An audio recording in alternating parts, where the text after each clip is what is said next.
there are a couple of driving forces. Number one, the economy in Japan, which was basically stagnant, suffering from deflation for over 2 decades, is finally coming out of its slumber, so to speak. So now you have deflation has turned into inflation, which specifically means wages are going up, prices are going up. So now you have this sort of positive price cycle that is really helping not just companies, encouraging them to invest, but also consumers encouraged now to spend. And so a positive economic tailwind is number one. But number two, more structurally speaking, the government of Japan, after many decades of frankly not focusing on corporate governance matters, has really begun to zone in on the fact that, frankly, a lot of companies in Japan have, say, inefficient balance sheets, or they're not focused on their core businesses. They have a lot of peripheral, non-core businesses. And about 40% of Japan's publicly traded market, by the way, is trading below book value, the highest ratio probably in the developed world. So now there's a keen focus and pressure on these companies to change, get rid of non-core businesses, make their balance sheets more efficient, give more dividends back to shareholders, much more M&A activity. There's record M&A transactions. So from a PE perspective, this is finally a very active market with a lot of flow.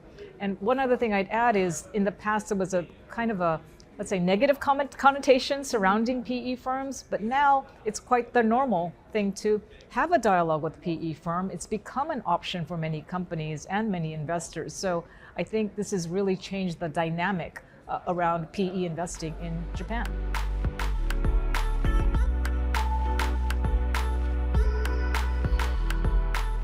Well, you have capital, you have deals, and capital deals that probably weren't as voluminous, say 20, 30 years ago. So now the opportunity set is just simply that much larger. Remember also, Japan is a very bank-centric financial model in essence. And so now you have other alternatives of financing besides bank capital. So that's really opened a lot of doors.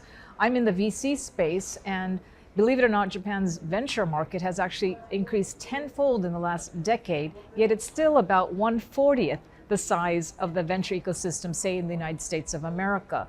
The Kishida administration, the outgoing government, has recently launched, though, a 5-year startup plan, which will still be ongoing no matter who's the next prime minister, that is really hyper-focused on how to make that ecosystem even bigger from now. So they're targeting a further tenfold increase in the number of startups, 100 more unicorns, and also directing a lot of public capital towards promising startups to really cultivate that next generation of innovation that Japan so desperately needs.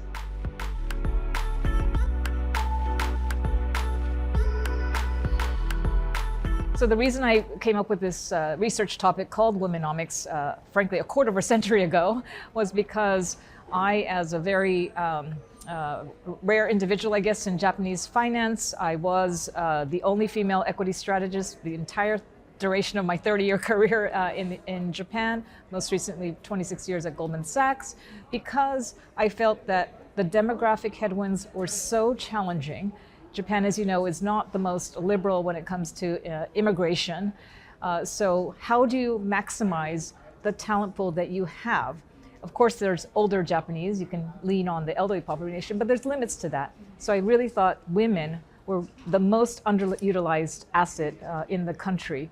And so if you look at studies, not just in Japan, but around the world, if you add more diversity to leadership, decision-making positions, you tend to see higher performance of both companies and countries.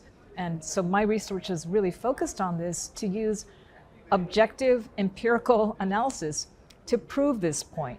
And the government happened to pick this up and said, yes, we do need to utilize this very high quality talent that we have staring us in the face.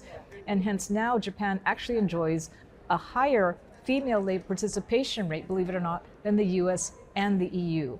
Now, granted, more than half those women, though, in Japan are working in part-time jobs rather than full-time ones. Hence, we still have a dearth of women in leadership positions. But you got to start from somewhere, and we think the direction is moving in the right direction. So we're very excited about the future. And by the way, linked to my venture capital firm, we are finding a plethora of very passionate female founders, females only get 2% of all venture capital funding in Japan. This is a crime.